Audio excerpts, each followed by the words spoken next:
164 statement ఇవ్వడానికి వచ్చా. 3 గంటల 30 నిమిషాల నుంచి ఆల్మోస్ట్ 5 నిమిషాలు తక్కువ 7 వరకు ఆ స్టేట్మెంట్ ఇవ్వడం జరిగింది. ఆ తర్వాత ఇంకా సంతకాలు, ఇంకా ఆ కార్యక్రమాలకు ఇంకో పావు గంట. మొత్తం మీద ఏమన్నా మీ దగ్గర నుంచి వెళ్ళాను వచ్చాను.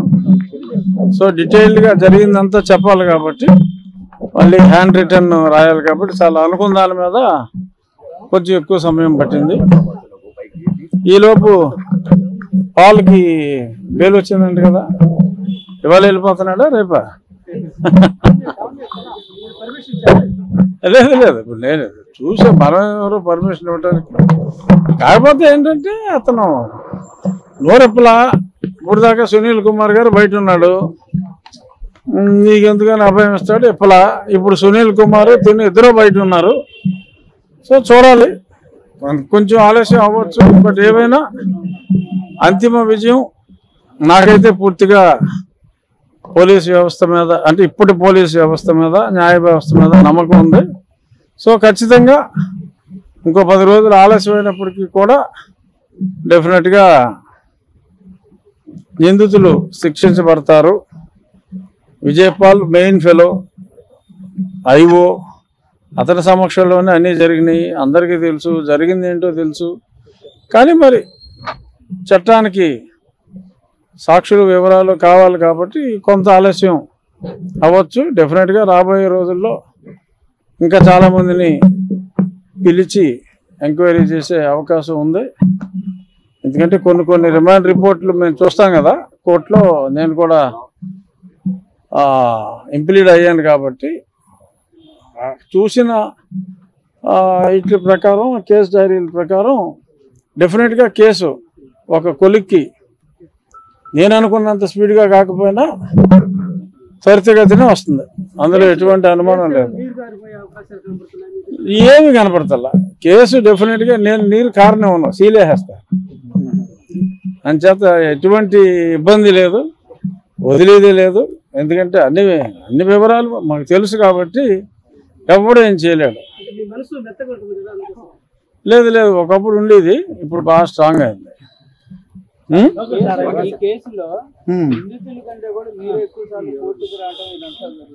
అంటే పర్సువేషన్.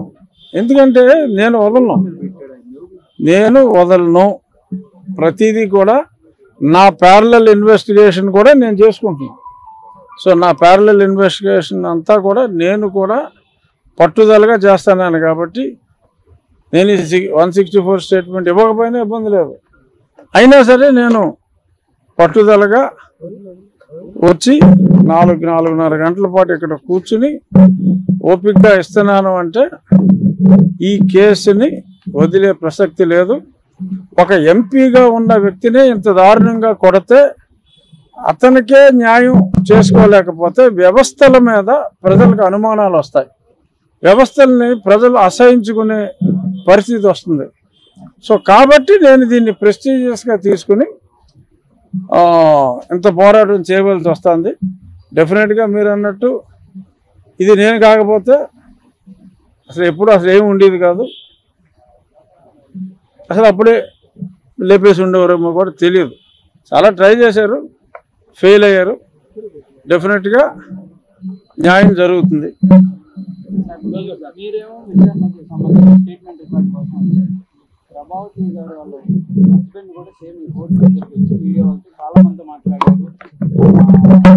మా ప్రభావతికి ఏం తెలియదు అన్నాడా?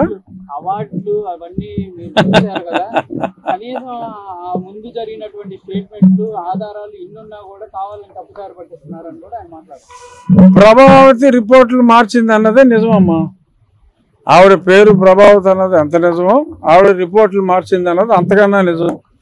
అసలు సింపుల్గా ఒకటి చెప్తా, ప్రభావతిని హైకోర్టు వాళ్ళు నన్ను అరెస్ట్ చేసిన మే 14 తీసుకొచ్చి కొట్టారు కదా, 16వ తారీఖు మధ్యాహ్నం 12 గంటలకు రిపోర్ట్ ఇవ్వమన్నారు.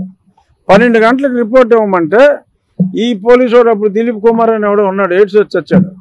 ఆ దిలీప్ కుమార్ నన్ను తీసుకెళ్లి జైల్లో పెట్టి 4:30కి జైల్లో పెడితే నన్ను జైల్లోకి వెళ్ళానని ఎన్ష్యూర్ చేసుకుని ప్రభావతి రిపోర్ట్ రిలీజ్ చేసింది. అప్పుడు కోర్టుకు వెళ్ళింది రిపోర్టు. 12 గంటలకు హైకోర్టు ఇమ్మంటే నన్ను ఇంకొక హాస్పిటల్కి తీసుకెళ్ళమంటే రమేష్ హాస్పిటల్కి తీసుకెళ్లకుండా డైరెక్ట్గా జైల్లో పెట్టి ఆ తర్వాత కోర్టులో రిపోర్ట్ ఇచ్చారు. అప్పుడు కోర్టు నన్ను పిలిపించమన్నారు. పిలిపించమంటే సుధాకర్ రెడ్డి లేదు ఆల్రెడీ జైల్లో ఉన్నాడు, ఇప్పుడు జైలు తలుపులు తెరిచి తీసుకురావడానికి కుదరదు అని అంతా ప్లాన్ చేసిన కుట్ర. ఆ కుట్రలో ప్రభావతి ప్రముఖ పాత్ర వహించిన మాట నిజం. సరే ఎప్పుడో మెడల్ వచ్చింది, ఇవన్నీ ఎలా కుదురుతాయి? మెడల్ వచ్చిన దానికి ఈ రిపోర్ట్లు మార్చిన దానికి సంబంధం ఉంది. అప్పుడు బాగా చదువుకుని ఉండొచ్చు, మెరిట్లో పాస్ అయి ఉండొచ్చు, బట్ దానికి మొగుడు ప్రలోభమా లేకపోతే ఆ మొగుడిని ప్రలోభం చేసిన ఒక ప్రముఖ రాజకీయవేత్త వెనకాల ఎవడున్నాడో మీకు అర్థమైపోద్దిలే. సో ఎవడు వెనకాల ఉండి ఇన్ఫ్లుయెన్స్ చేశాడో తెలుసు, బట్ ఓపెన్గా పేర్లు చెప్తే ఇప్పుడు బాగోదు. బట్ డెఫినెట్గా ప్రభావతి గారు కుమ్మక్కయ్యారు అన్నది నిజం. రవి గారు మీ దగ్గరికి వచ్చి ఎన్ని చెప్పినా అల్టిమేట్గా నిజం బయటికి రాకపోదు. బట్ రవికి తెలుసు అంతా, ఎందుకంటే చెప్పింది ఆయనే కదా. ఇన్నాళ్ళు అవుతున్నా కానీ ప్రభావతిని అరెస్ట్ చేయడానికి ఎందుకని ఆలస్యం అవుతుంది అంటే సుప్రీంకోర్టులో ఆవిడ బెయిల్ తెచ్చుకుందిగా, పారిపోయిన తర్వాత ఆవిడ వచ్చింది సుప్రీంకోర్టులో బెయిల్ తెచ్చుకుంది. ఇప్పుడు పిలిచినప్పుడు వెళ్ళాలి, పిలుస్తారు. ఇప్పటికీ కూడా నిజం చెప్పకపోతే సుప్రీంకోర్టులో ఇంకొక 3 వారాల్లో వస్తుంది. నన్ను కౌంటర్ ఏమన్నారు, మా కౌంటర్ కూడా వేస్తాం. దాని తర్వాత 2 వారాల్లో ప్రభావతి గారు కౌంటర్ వేయాలి. మరి ఆవిడ కూడా బాగా రిచ్ లేడీ అనుకుంటా, బాగా సీనియర్ కౌన్సిల్ 10-15 లక్షలు తీసుకునే వాళ్ళని ఎంగేజ్ చేశారు. సో అప్పుడు ఆవిడ కోఆపరేషన్ ఉంటే ఇక్కడ ఆ బెయిల్ కంటిన్యూ అవుతుంది. ఆవిడ కోఆపరేట్ చేయకపోతే అదనమాట. ఇలాంటిది రజనీ గారు ఒక వ్యక్తి సేమ్ ఇలాగే టార్చర్ చేశారు స్టేషన్లో అంటే కేసు వచ్చేసారు, వెంటనే ఎఫ్ఐఆర్ కూడా నమోదైపోయింది. కానీ మీ కేసులో మాత్రం ఇప్పటి వరకు ఎవరైతే A5 వరకు ఉన్నారో వాళ్ళని విచారణకే పిలుస్తున్నటువంటి పరిస్థితులు. నువ్వు చెప్పింది నిజం, ఏం చెప్పమంటావు? నువ్వు చెప్పింది నిజం, ఆలస్యం జరుగుతున్న మాట నిజం. సునీల్ కుమార్ని ఎప్పుడో పిలవాలి, సునీల్ కుమార్ని ఎప్పుడో సస్పెండ్ చేయాలి. అతను పిలవని మాట నిజం, అతన్ని సస్పెన్షన్ చేయని మాట నిజం. ఇవన్నీ నిజాలే. బట్ ఇన్ని నిజాలున్నా నమ్మకం అనేది ఒకటి నన్ను నడిపిస్తుంది. చూద్దాం ఎన్ని రోజులు సస్పెండ్ చేయకుండా ఉంటారు, ఎన్ని రోజులు ఎవడు కాపాడతాడు? ప్రజాస్వామ్యంలో ప్రజలు ఉన్నారు కదా. ఇప్పుడు మీరు ప్రశ్నించినట్టే రేపు ప్రజలు ప్రశ్నిస్తారు కదా. రజనీ మీద కేసు పెట్టిన వాళ్ళకి న్యాయం చేస్తారు, రాజుగారు పెట్టిన వాళ్ళకి న్యాయం చేయరని ప్రజలు అడుగుతారు కదా. వాళ్ళు మీరు అడిగారు, రేపు 100 మంది అడుగుతారు, ఎల్లుండి 1000 మంది అడుగుతారు. ఎంతమందిని ఎన్ని రోజులు కాపాడగలరు ఎవరైనా? బట్ ఎవరు కాపాడుతున్నాడో నాకు తెలియదు. బట్ ఎవరైనా ఎన్ని రోజులు ఎక్కువ రోజులు కాపాడలేరు. సో కాబట్టి డెఫినెట్గా ఇప్పుడు దాకా సోదరుడు అడిగిన మాట నిజం, కానీ అది ఎక్కువ రోజులు జరగదు.